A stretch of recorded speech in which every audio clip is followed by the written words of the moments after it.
This is part 2 of a video I was doing on medical walkers. Okay, this is the Kayak, the Predator 13. Up on them, they work perfect. Sits right up on there. It's stable. It's not going anywhere. I mean, if I start wrenching on it and using a rotary hammer on it or something, which, yeah, plastic, come on, it probably wouldn't work. But for this application, it is perfect. It's the perfect height for me to work on. You're going to add lights, different things to your kayak. This is about the perfect height. Now, you can lower it, like I said.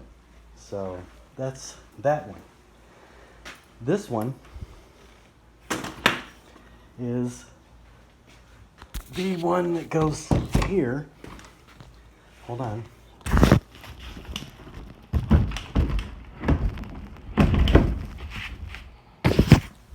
This one gets strapped right there. Okay.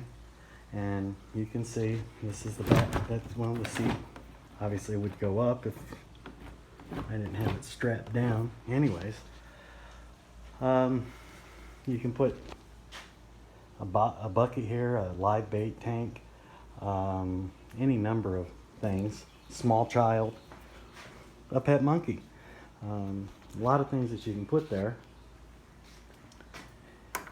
These rest inside there. Okay, inside those little cutouts, and this rests on top right here. Now what I've done is I have some straps that I wrap around here to here and to here, and I strap the whole thing down so it doesn't go anywhere. You may have seen on a video of the thing on the water where this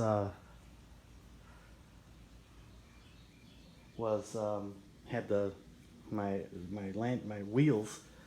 Those actually will set right up here on this deal right here. Okay, so that's the story of the other part of the medical walkers and their usefulness after their original purpose is no longer needed. So there it is. Nice working height on the kayak.